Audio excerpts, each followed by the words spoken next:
Halo, selamat pagi Pak Trisius Juwandono di sini. Percayalah, Anda sudah tersesat di channel saya, tapi saya berjanji tidak akan menyesatkan Anda.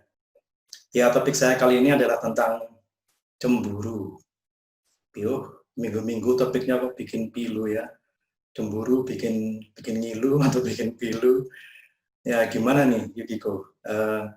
Topik kita kok bikin pilu orang ini? Ya, kadang cemburu itu bisa terasa baik, kadang juga bisa terasa tidak baik. Nah, nanti yang akan dibahas gimana cemburu yang baik dan gimana cemburu yang tidak baik. Berarti ada cemburu yang baik, ada cemburu yang tidak baik ya. Ya, saya Ada cerita. yang jahat.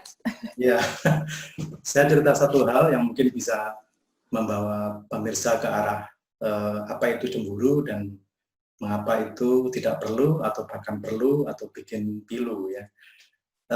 Kalau kita punya seekor anak ayam, lucu ya. Nah, kalau anak ayam itu kita pegang erat-erat, maka dia akan cenderung meronta-ronta, maunya lepas. Ya. Coba makin erat kita pegang, makin kuat dia meronta-ronta. Tapi kalau kita kalem saja, kita tidak memegangnya dengan kuat, ya dia kemudian menjadi tenang dan bahkan dengan suka hati tetap hinggap di tangan kita. Ya rasanya cemburu seperti itu juga ya. Semakin dikekang, semakin meronta-ronta dia, semakin tidak nyaman. Tapi kalau kita lepas saja, kita tidak terlalu mengekang, dia malah hinggap di situ terus. Atau mungkin dia malah hilang ya. Gimana ini? Ya, betul. Karena kalau misalnya semakin kita megangnya terlalu kencang ya, semakin kencang, itu biasanya sudah ada seperti apa ya, sebuah pemaksaan. Kamu harus di sini, ya seperti itu. Sedangkan menurut saya, cinta itu tidak boleh dipaksa. Kebebasan tetap ada, tetapi batasan juga harus ada. Cuman batasan juga tidak boleh terlalu kencang. Misalnya sampai kamu harus di rumah, kamu hanya boleh ke pasar, kamu nggak boleh ke A, B, C, D. Nah, itu sudah termasuk terlalu kencang ya. Jadi udah kepada mengekang. Jadi memang batasan-batasan memang harus ada, cuman tetap harus pasangan merasa itu tetap bebas, tapi bukannya bebas berarti bisa seenaknya sendiri, tetap ada batasan. Cuma jangan sampai batasan itu terlalu kencang sehingga terasa mengekang gitu. Iya, kalau sudah mengekang jadinya ngilu dan pilu semua ya Yuki ya. Wah iya betul sekali. Ya, saya ingin berbicara dari segi yang lebih ke apa psikisnya orang yang cemburu.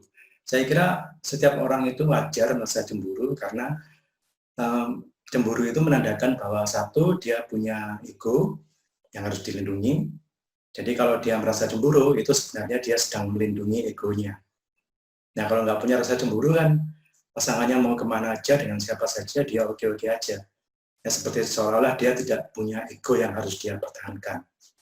Jadi orang yang merasa cemburu itu karena memang dia punya ego yang otomatis sangat manusiawi itu kalau harus dipertahankan. Ya kalau pasangannya kemudian melirik orang lain atau mungkin berpindah hati ke hati yang lain, dia akan mengatakan, loh kenapa dengan saya? Apakah saya kurang baik? Apakah saya ini bagaimana? Mungkin apa namanya tidak menyenangkan atau bagaimana? Jadi egonya mempertahankan diri dan oleh karena itu dia merasa cemburu. Yang kedua adalah ketakutan, saya kira. Sangat manusiawi bahwa setiap orang merasa takut ditinggalkan pasangannya ke orang lain atau pindah ke lain hati. Ya, jadi karena ketakutan ini maka timbullah bibit cemburu kalau orang pasangannya tadi menoleh ke orang lain atau mungkin bersama dengan orang lain. Saya kira dua hal itu yang menyebabkan cemburu itu selalu ada. Dan cemburu itu dalam beberapa hal, dalam beberapa kadar yang normal itu memang diperlukan. Begitu. Kalau menurutmu gimana? Iya, betul.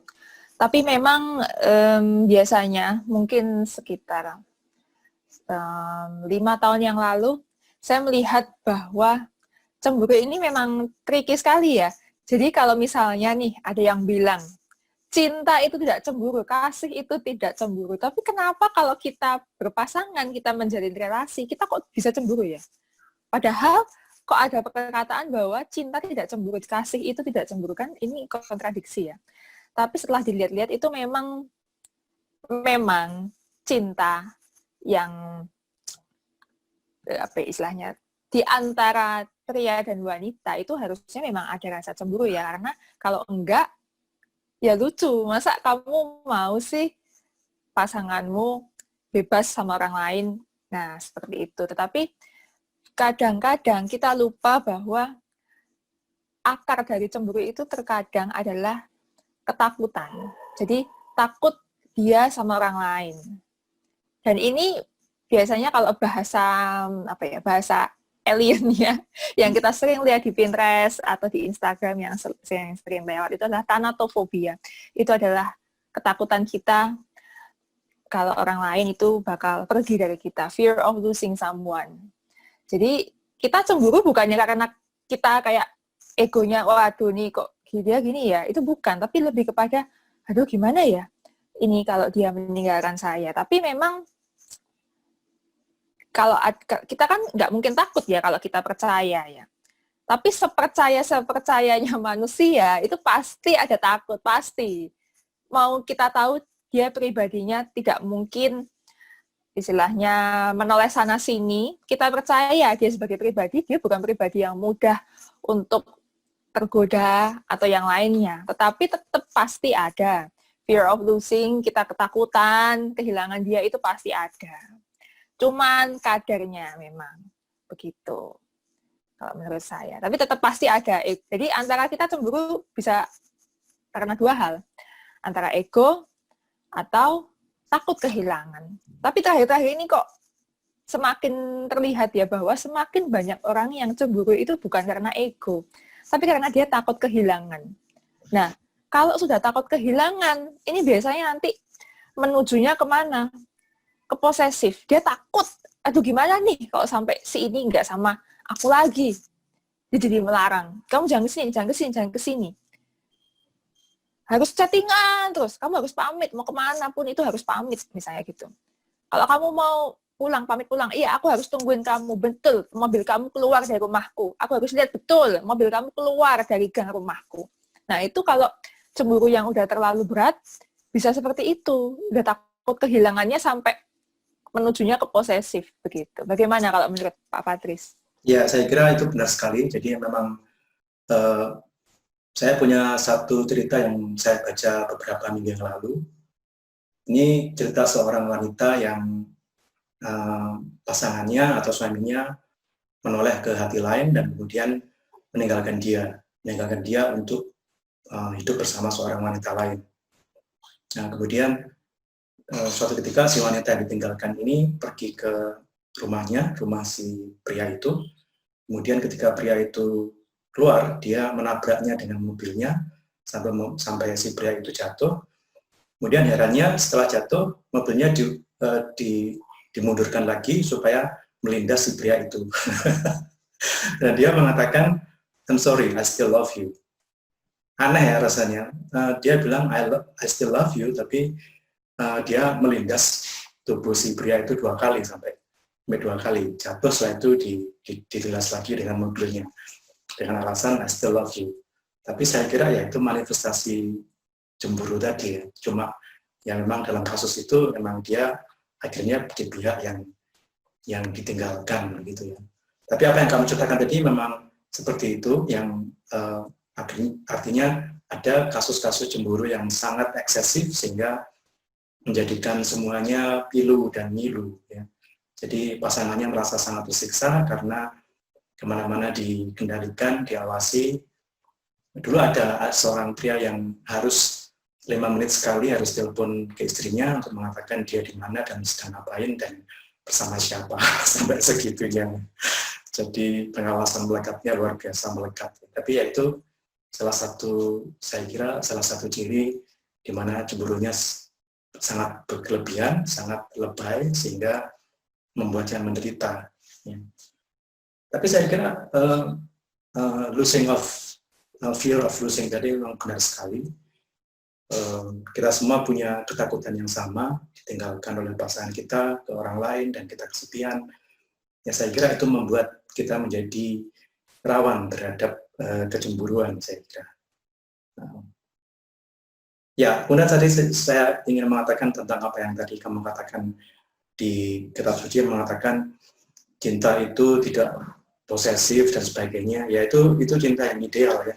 Tapi saya kira sebagai manusia rasanya ya kita boleh punya aspirasi untuk sampai ke sana, tapi nyatanya sih memang seperti juga kamu bilang tadi, rasa cemburu itu bahkan perlu ya supaya ya tidak kemudian bebas kemana-mana dan sepertinya sudah tidak lagi punya harga diri dan sebagainya, sehingga memang pada beberapa kadar itu perlu rasanya gitu, Yuki.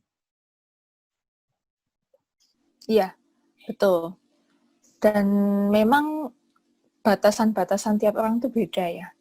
Jadi bisa jadi begini, kasusnya kalau kita berelasi dengan lawan jenis misalnya selain pasangan kita, apalagi posisi kita sudah menikah, itu menurut saya tambah tricky lagi. Karena apa? Mungkin sifat kepemilikannya lebih utuh ya, karena kan sudah menikah. Jadi pasti mungkin cemburunya nggak sampai yang gimana, tapi kayak jadi resek gitu pasti. Kayak, kamu kemana? Kamu sama siapa? Tadi kamu makan sama siapa sih? Oh, itu siapa? Dia kerja di mana? Dia udah menikah belum? Ini begini, ini begitu. Jadi dia pasti akan resek gitu loh. Pasangan itu kalau sudah menikah, ya bukannya terus ngatain pasangan kita resek ya kalau udah menikah, bukan. Tapi pasti gitu. Jadi, saya selalu bilang sama teman-teman saya, kalian kalau nggak mau hidup kalian itu penuh dengan keresehan, jangan pernah menikah. Karena pasti kalian mau buka pintu, pasti tanyain, mau kemana? Gitu. Oh iya, mau ke sini. Mandi pagi-pagi nih, udah berapi. Pasti tanyain mau kemana? Gitu. Kalau kita hidup sendiri kan, siapa yang peduli? Gitu kan. Ini pasti, begitu pakai datang, itu beli apa? Pasti kayak gitu. Mau ngambil apa? Mau ngambil apa? Atau di kamar lah, berdua. Mau keluar ke kamar, mau ngapain keluar? Mau sikat gigi? Oh iya, pasti itu nggak mungkin. Jadi, tapi oke, sekarang kita kan bicara soal cemburu ya. Itu pasti kalau sudah menikah, itu ada batasan-batasan tertentu yang setiap orang beda. Ada yang pasangan ini mungkin, pasangan A, itu nggak apa-apa. Kalau mungkin istri atau suami dia mengikuti bisnis trip ke luar negeri bersama banyak orang yang juga ada lawan jenisnya. Tapi ada beberapa pasangan tertentu yang bilang, aduh saya nggak bisa deh. Kalau pasangan saya bisnis trip ke luar negeri, oke, memang ada yang sesama jenis, tapi ada lawan jenisnya. Ya oke, memang embel-embelnya sih bisnis trip gitu loh. Dan saya juga percaya pasangan saya pasti nggak ngapa-ngapain, cuma ini hati saya nggak enak. Nah, ada yang begitu. Ada juga yang nggak sampai bisnis trip, hanya mungkin ke kantor aja. Mungkin suaminya melarangi istrinya untuk kerja kantoran karena dia nggak suka. Di kantor itu kan ada yang sesama jenis, ada yang lawan jenis kan. Dia nggak suka, aduh gimana nih, kalau istri saya nanti di kantor ada stafnya laki-laki. Terus nanti kalau ada ngajak makan di kantin gimana ya? Ya walaupun nggak berdua, tapi tetap saya nggak enak. Nah, itu gimana itu? Itu kan ada kayak suami-suami yang melarangi istrinya untuk bekerja kantor atau yang ya lebih luas lah, yang ketemu banyak orang, khususnya ketemu juga dengan lawan jenis. Gimana kalau menurut Pak Patris, suami yang melarangi istrinya bukan karena aduh kasihan kamu nanti capek kerja kantor, tapi lebih kepada dia ada ego dan fear of losing itu. Saya nggak suka kalau istri saya ketemu dengan lawan jenis setiap hari, bahkan mungkin lebih lama dari ketemu saya. Ketemu saya paling cuma malam, makan, tidur, selesai. Nah, coba bagaimana Pak Patris? Iya. Ya, saya kira itu tipe pria yang percaya pada pepatah witing tresno jalaran sokong gelibet. Maksudnya, ya karena dia ketemu dengan rekan kerjanya setiap hari di kantor, dan mereka juga bersama-sama di situ hampir sepanjang hari, paling nggak 8 jam sehari ya kan, 5 hari seminggu, ya pasti si pria itu merasa tidak nyaman lah kalau si istri ini berkumpul bersama-sama dengan pria lain di suatu tempat kerja. Ya, dia merasa mungkin jangan-jangan karena saking terbiasanya bersama-sama akhirnya terjadi hubungan pendek ya, korslet. Artinya kemudian terjadi saling tertarik satu sama lain, saling naksir satu sama lain, saling curhat satu sama lain, kemudian pola hubungannya berubah. Saya kira yaitu karena dia percaya bahwa waiting tresno, jalaran sokong ribet, gitu maksudnya mulainya cinta karena selalu bersama-sama, di kemana-mana bersama-sama dalam satu kantor, dalam satu pekerjaan.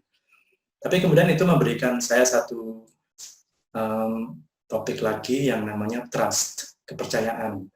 Seberapa jauh kita bisa mempercayai pasangan kita sedemikian sehingga cemburu yang perlu itu tidak sampai kemudian menjadi cemburu yang bikin ngilu atau cemburu yang bikin pilu. Saya kira kuncinya ada pada trust tadi, pada kepercayaan. Seperti tadi ilustrasi saya di awal chat kita, ada anak ayam. Kalau kita punya kepercayaan kepada anak ayam itu bahwa dia tidak akan lari kemana-mana, maka kita tidak akan menggenggamnya terlalu erat. Tapi kalau kita kehilangan kepercayaan, maka semakin kita genggam, semakin dia ronta-ronta, nggak mau dikekang. Akhirnya dua-duanya sama-sama pilu, ya kan? Seperti itu, ya kira-kira. Ya, gimana? Ya, setuju sekali. Setuju sekali. Karena memang, tapi ya itu sekali lagi yang saya tadi bilang bahwa batasan tiap orang beda. Bagaimana kalau misalnya begini, dalam pasangan, yang perempuan merasa yang laki ini terlalu cemburu, tapi menurut yang laki saya biasa. Ini saya tidak terlalu cemburu, ini biasa, ini saya normal cemburunya. Tapi menurut yang perempuan, kamu tuh terlalu cemburu. Nah, bagaimana Pak Patris untuk mengatasi perbedaan istilahnya level kecemburuan ini? Menurut si lakinya saya biasa cemburunya, tidak terlalu berlebihan. Tapi menurut perempuan, dia merasa bahwa lakinya ini terlalu cemburu. Nah, bagaimana kalau begitu Pak Patris? Ya, saya kira itu diselesaikan dengan cara komunikasi, saling menunjukkan si pria tadi menunjukkan bahwa ini loh buktinya bahwa saya bukan orang yang terlalu pencemburu. Misalnya, kemudian si istri mengatakan, ya, tapi untuk saya hal seperti itu sudah menunjukkan bahwa kamu terlalu pencemburu, misalnya. Ya, jadi sistemnya memang ada perbedaan yang harus diselesaikan, harus dikompromikan, harus saling dimengerti, saya kira. Jadi kembali pada bagaimana dulu kan kita di chat yang minggu lalu kita ngomong tentang the same frequency, artinya kita berkomunikasi atau pasangan itu saling bisa berkomunikasi dengan frekuensi yang sama. Artinya apapun gejala yang mereka lihat, itu seharusnya mereka pahami dengan cara yang sama juga. Mereka harus memandangnya dengan persepsi yang sama. Demikian sehingga mereka sampai pada penafsiran yang kurang lebih sama. Nah, kalau sudah seperti itu, maka tentunya perbedaan persepsi tentang kecemburuan tadi menjadi hal yang bisa dijembatani. Tapi satu hal yang orang Inggris bilang easier said than done, itu kadang-kadang ya lebih mudah diucapkan daripada dilakukan adalah komunikasi secara terbuka. Ya, kalau kita bisa berkomunikasi secara terbuka dengan pasangan kita, itu kita bisa menjembatani perbedaan apapun. Paling tidak kita bisa mengetahui saya seperti ini, kamu seperti itu. Oke, mari kita cari titik temunya, mari kita cari persepsi yang sama. Termasuk juga dalam hal menyikapi kecemburuan ini. Gitu, Yuki. Kalau kamu gimana? Iya, betul. Betul sekali. Dan memang, betul kata Pak Patris tadi bahwa kecemburuan ini kan berhubungan dengan trust. Nah, ngomong-ngomong soal trust nih, apakah perlu untuk mengecek HP pasangan? Karena sebenarnya gini, misalnya ada orang bilang, kamu kalau cek-cek HP pasanganmu berarti kamu nggak ada kepercayaan dong dengan pasanganmu. Tapi kalau ada yang mencurigakan, apakah kita tetap memilih untuk tidak mengeceknya? Beberapa waktu lalu teman saya mengirimkan sebuah video. Jadi ada seorang cewek sedang duduk, lalu pacarnya di sebelahnya itu HP-nya bunyi terus. Lalu si HP pacarnya ini posisinya pas dengan minuman si ceweknya. Ceweknya mau ngambil minum, si cowoknya latah langsung ngambil HP-nya. Dia sangka si cewek langsung mau ngambil HP-nya si cowok, mau ngecek. Mungkin dari tadi siapa nih yang ngecek. Padahal si cewek itu mau ngambil minuman yang ada di sebelah HP itu. Nah ini kan mencurigakan kan. Saya mau ngambil minum kok kamu malah latah ngambil HP kamu.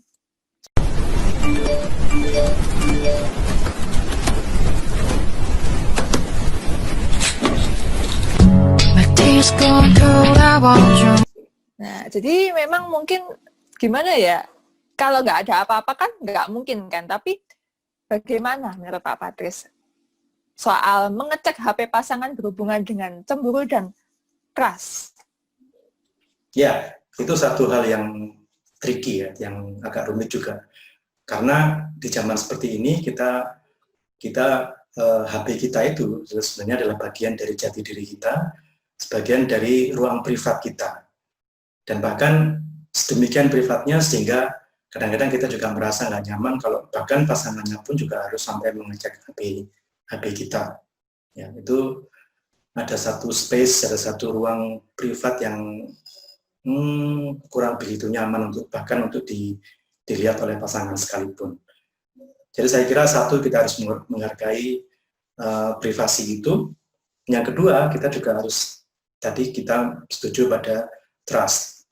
Ya, kita percaya bahwa pasangan kita itu sekalipun diberi kebebasan untuk menjaga atau menciptakan ruang pribadinya di gadgetnya, tapi dia tidak akan kemana-mana. Ya, dia tidak akan berbuat yang aneh-aneh. Ya, dia tidak akan chat dengan yang lain misalnya. Jadi kuncinya pada trust itu. Ya, tapi sekali lagi itu adalah dua hal yang menjadi andalan, tapi kadang-kadang rumitnya kehidupan juga tidak juga bisa mengalahkan semua itu ya. Kalau memang sudah tidak terjadi kesepakatan atau mulai terjadi ketidakharmonisan di antara mereka, maka ya sudah, kemudian ruang privat itu kemudian dijadikan ruang pelampiasan ke orang lain yang kemudian akhirnya membuat dia menjadi berpindah ke lain hati, dan ya sudah, sampai di situ bubrah semua, sudah pilu semua ya. Tapi itu kemudian kembali kepada bukan sekedar pada memeriksa gadget atau tidak, tapi pada bagaimana memelihara hubungan itu di luar masalah mengecek gadget dan sebagainya. Masalah komunikasi, masalah kebersamaan, masalah keintiman, ya itu yang harus dipelihara. Kalau itu sudah kuat, maka orang akan mengatakan, oke, kamu punya gadget, kamu punya space tersendiri, dan saya menghargai kamu, saya percaya kepada kamu bahwa tidak akan terjadi apa-apa di situ, kita saling menghargai ruang privasi masing-masing, dan kita tetap percaya. Nah, itu bisa begitu kalau di luarnya itu dalam kerangka yang hubungan yang memang kuat, hubungan yang senantiasa dipupuk, yang senantiasa dipelihara dengan komunikasi, dengan kebersamaan, dengan keintiman. Begitu. Oke. Ngomong-ngomong soal komunikasi, memang saya semakin kesini semakin melihat bahwa di dalam relationship itu banyak sekali pasangan-pasangan yang masih perlu dibenahi komunikasinya. Contohnya, mengapa sih perempuan selalu menyalahkan pria bahwa pria itu tidak peka? Ya memang pria tidak peka, udah dari sananya memang nggak peka ya. Kalau perempuan ya memang selalu perasaannya dulu yang jalan, makanya dia peka. Makanya saya kadang berpikir, kok ini gimana ya? Apakah ini berhubungan dengan topik kita minggu lalu dengan immature love? Jadi kita mungkin belum paham betul apa sih perbedaan pria dan wanita. Karena bagi saya kalau belum memahami betul perbedaan pria dan wanita ya secara tipis-tipis aja lah. Kalau pria bagaimana, kalau wanita bagaimana, kan nggak perlu sampai yang benar-benar dalam. Tapi setidaknya tahulah, atau mungkin baca buku Why Men Can Listen and Women Cannot Read Maps katanya. Tapi ya hanya sekedar tahu saja secara tipis-tipis. Karena kalau misalnya kita selalu menyalahkan pria, wah ini kaum pria merasa langsung mundur ke belakang ya. Kadang gitu, misalnya perempuan bilang, ya itu lakinya yang nggak peka. Loh ya memang pasti nggak peka. Dari sananya itu kalau laki kan pasti logiknya dulu ya, pikirannya dulu yang jalan. Jadi kenapa kalau ada kurangnya komunikasi, yang pria cenderung berpikir, cenderungnya membuat kecurigaan, karena dia pasti pikirannya dulu. Tapi kalau perempuan begitu kurang komunikasi, dia perasaannya yang jalan. Kayak, kenapa ya dia kok kayak gini ya? Jangan-jangan nih gini ya. Nah, mulai kan pasti ada seperti itu. Padahal komunikasi sangat dibutuhkan untuk membangun trust, untuk membangun kepercayaan. Saya pernah menemukan kasus seperti ini. Misalnya, yang cewek mungkin ada sesuatu hal dia tidak nyaman dengan yang cowok, tapi dia nggak pernah mau bilang, dia diem. Tapi dalam hatinya ini cowok nggak peka. Dia selalu bilangnya begitu dalam hatinya. Tapi dia nggak pernah mau bilang. Dia ingin cowoknya untuk peka, untuk tahu dengan sendirinya gitu kan. Tapi yang cowok ini menangkap, ini kenapa ya? Cewek saya ini kok belakangan ini agak diam ya. Lalu yang cowoknya mulai membuat kecurigaan, membuat prasangka. Dia mikir, wah jangan-jangan cewek saya punya cowok lain nih. Makanya dia sikapnya dingin ke saya. Ini agak aneh katanya. Lalu udah nggak kuat nih yang cowok. Langsung dia tembak. Hayo, kamu ada cowok lain ya? Kok kamu sekarang ini sikapnya dingin sih ke aku? Ya, yang cewek nggak terima. Kamu jangan sembarangan nuduh saya ya. Saya ini nggak begini. Nah ini laki-laki dasarnya apa?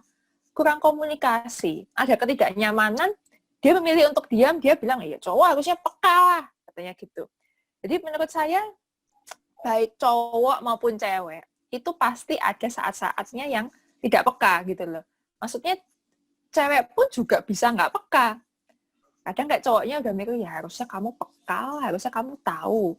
Aku udah nggak bolehin kamu pergi sama lawan jenis. Ya kamu harusnya tahu lah aku cemburu, masa kamu nggak tahu aku cemburu. Nah, tapi kadang ada hal-hal yang kita nggak bisa ya mengharapkan pasangan kita untuk ngerti. Tapi kita harus bilang, meskipun terkadang mungkin sulit bagi cewek-cewek, makanya sering banget kita lihat di Instagram. Cewek itu sukanya ngatain cowok nggak peka. Dia sendiri tuh juga tukang ngasih simbol-simbol yang mana kita ngerti, emang kita belajar semiotics gitu ya. Cuman ya gimana ya, saya melihat bahwa sama saja, baik laki-laki maupun perempuan itu sama memiliki ketidakpekaan. Jadi memang kalau di dalam komunikasi harus selalu bilang, kalau nggak gitu nanti nggak ada trust. Karena apa ya, curiga kan, kamu ini nggak bilang, wah jangan-jangan ini, asumsi mulai terbangun. Ujung-ujungnya kemana? Ya jadi mungkin itu dituduh atau yang lain, jadi tidak percaya lagi. Jangan-jangan. Nah, biasanya seperti itu. Jadi sepertinya ini cemburu ini kok menjalar kemana-mana ya Pak Patris ya? Banyak sekali akarnya ya. Ya karena memang tadi saya bilang itu berakar dari psyche manusia yang memang satu, dia harus melindungi egonya, yang kedua, dia ada rasa takut bahwa dia kemudian kehilangan pasangannya gitu kan. Jadi kemudian itu menjalar ke bagaimana membangun trust, bagaimana seperti yang kamu bilang harus ada komunikasi, kemudian juga ada satu yang mengatakan itu tidak peka, tapi yang satunya lagi mengatakan ya memang kamu yang tidak peka. Saya kira memang betul apa yang kamu katakan bahwa manusia itu nggak peduli lagi atau perempuan yang memang punya perasaan dan dalam hubungan cinta itu perasaan kadang-kadang menjadi lebih kuat daripada logika. Jadi saya tidak terlalu nyaman dengan perkataan bahwa pria itu selalu mementingkan logika dan wanita itu mementingkan perasaan, karena pada dasarnya mereka sama aja dikendalikan oleh perasaannya, oleh emosinya. Dan bagaimana supaya emosi itu tetap tersalurkan tapi tetap sehat dan tidak destruktif, maka seperti kamu bilang juga memang perlu komunikasi. Ya, memang komunikasi itu kuncinya, komunikasi yang dengan kepala dingin, dengan mungkin hatinya panas tapi kepalanya harus tetap dingin, dan kemudian juga PK-nya itu bukan PK serba curiga, tapi PK-nya bisa secara sensitif meraba atau mengetahui perasaan pasangannya, sekalipun dia tidak berkata-kata. Bahkan orang yang kepekaannya bagus, itu dia bisa mengetahui perasaan lawan jenis, perasaan pasangannya ketika dia diam saja, atau dari bahasa tubuhnya, atau dari nada suaranya. Ya. Tanpa mereka berkomunikasi frontal pun, itu sudah terbaca begitu. Saya kira itu kuncinya untuk mengatasi cemburu yang tidak bikin pilu tadi ya, Yuki. Iya, betul sekali. Tapi memang ya sebagai manusia ya, pasti ada apa ya, hal-hal yang negatif yang mungkin muncul. Meskipun kita mencoba, ayo positif. Kalau yang anak-anak zaman sekarang bilangnya positive vibe, pasti itu terus ya. Memang kayak yang seperti saya bilang di topik yang minggu lalu bahwa love is a positive thing. And positive thing should bring positive vibe too. Jadi kalau misalnya ini apa ya, suasananya kok negatif terus ya, kayak cemburu terus. Nah, ini harus diperiksa, ini pasti ada yang salah, karena nggak mungkin. Karena cinta itu hal yang positif gitu loh. Kalau misalnya sudah mengacunya kok ke negatif terus, kok penuh dengan kecemburuan, kok apa, itu antara mungkin ya terlalu takut kehilangan, atau mungkin egonya terlalu tinggi, atau gimana, itu memang kita berarti harus apa ya istilahnya, introspeksi diri. Karena yang namanya kalau udah ada orang negatifnya tuh nggak hilang-hilang, ini bisa jadi problemnya ada pada diri kita. Makanya kenapa ada yang bilang bahwa hidup itu step-nya itu banyak sekali. Dan biasanya kalau step yang awal ini belum bagus, untuk ke selanjutnya itu nggak bagus. Karena kan fondasinya belum apa ya, belum pas gitu loh.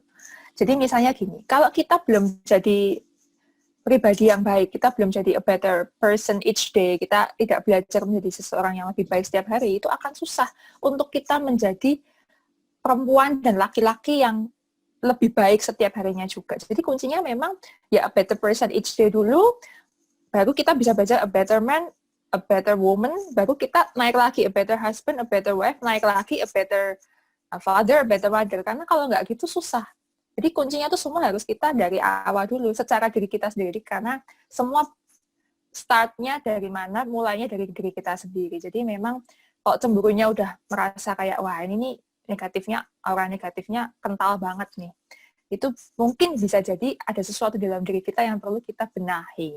Karena yang namanya hidup berpasangan kan bukan soal kita mengerti pasangan, tapi kita juga mengerti diri kita sendiri juga, supaya hubungan berdua juga baik. Jadi hubungan ke kita sendiri dan hubungan kita ke pasangan kita juga baik. Jadi memang agak sulit ya. Jadi ini kalau misalnya masih immature love, itu susah di relationship. Karena understanding pasangan sama kita sendiri begitu. Ya, betul sekali, Ki. Saya kira introspeksi diri itu juga penting supaya kita bisa makin lama makin matang dalam setiap hubungan, dalam setiap tahap hubungan. Sehingga ketika hubungan itu makin intens, kedewasaannya juga makin matang, sehingga komunikasi juga makin matang, sehingga trust juga terbangun makin kuat, dan tentunya cemburu yang berlebihan tadi tidak perlu lagi, begitu kan? Karena kalau sudah cemburunya berlebihan, maka menjadi sakit semua, ya kan? Semua sakit dan sakit semua. Ya. Oke, nampaknya waktunya sudah habis ini. Asik sekali pembicaraan kita. Terima kasih sudah menemani saya di chat ini.